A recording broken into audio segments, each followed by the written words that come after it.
Hi, Dean. Good morning. Good morning. How are you? Did you know that my very first interview in Hollywood was with you for the Patriot? I had no idea that was your first interview. Yes. Did Fritz set that up? It was really memorable because well, you were one of my very first for that movie. So I'm glad to see you again. Well, I'm glad the Pinoys got to connect.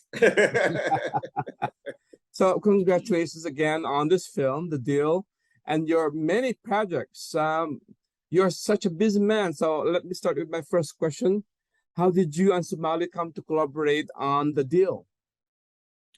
So when Somali's mother passed away, it really hit her hard how much sacrifice her mother did as a Filipino woman to make sure that her daughter would succeed in life.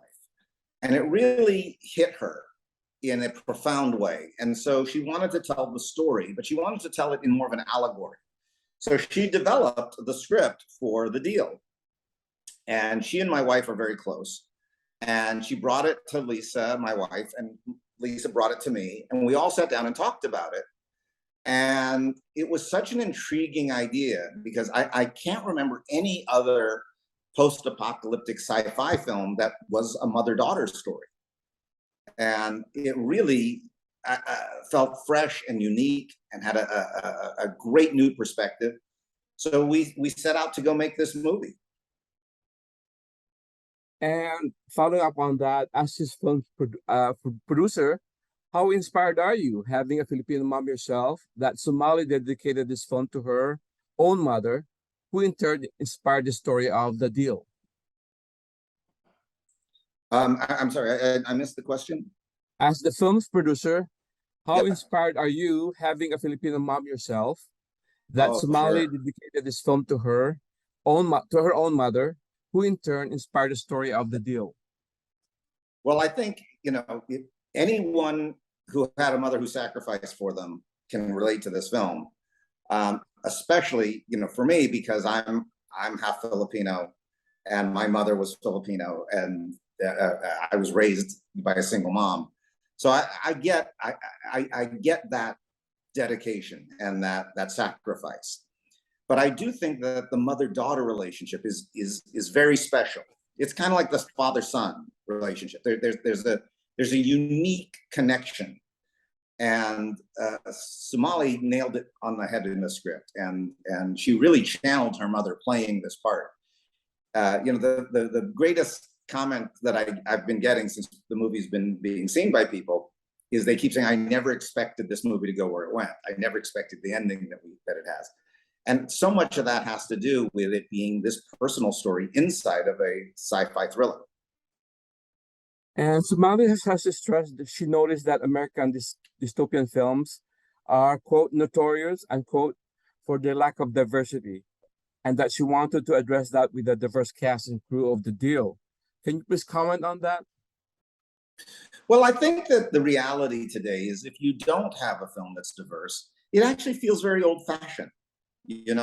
I think that today audience want to see a lot of representation in films. They're getting used to it, and when they don't see it, it feels odd. But even though we're living in a time where there's an enormous amount of effort being done for diversity, Filipinos are still wildly underrepresented. So to be able to do a film like this with an adult Filipino woman is enormously satisfying and gratifying for me.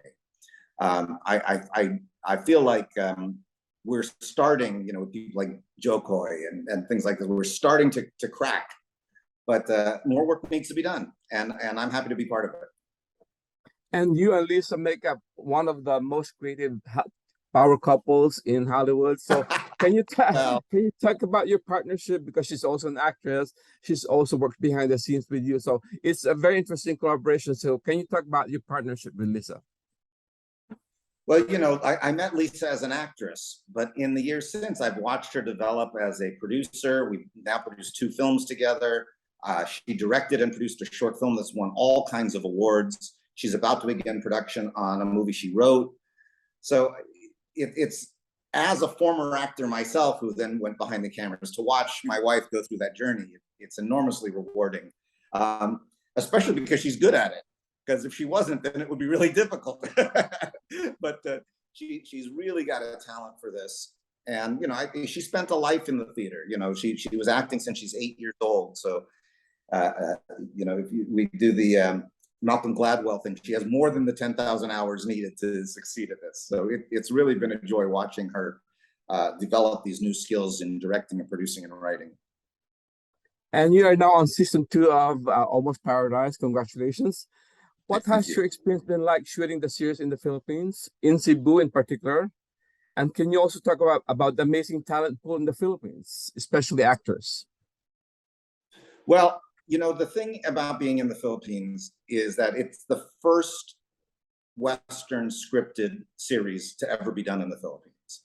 And the show has now sold all over the world.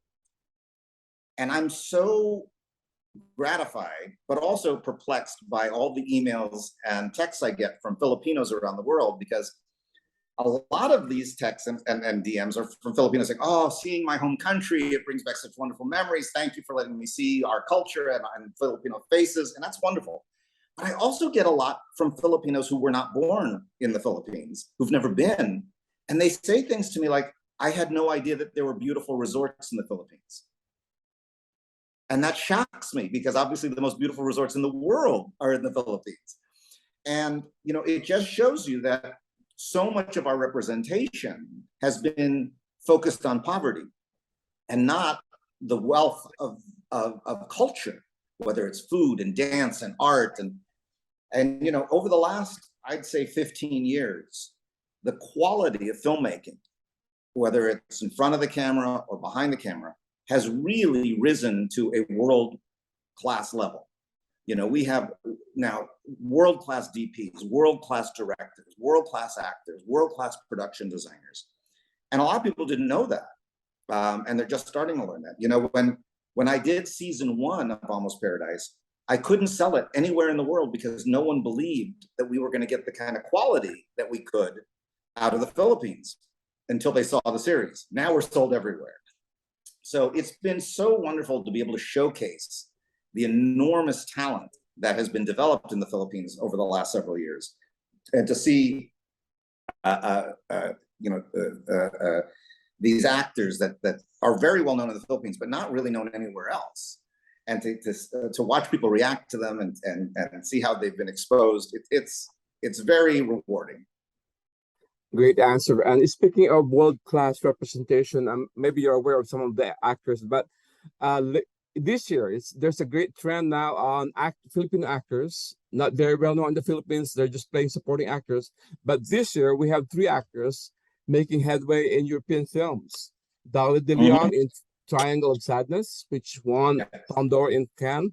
Suleiman Cruz, who leads in a Romanian film that was shown in Venice. And now we have Typhon Asher, who is really one of the leads in Nocebo with Eva Green and Mark Strong. So can you talk about this encouraging development?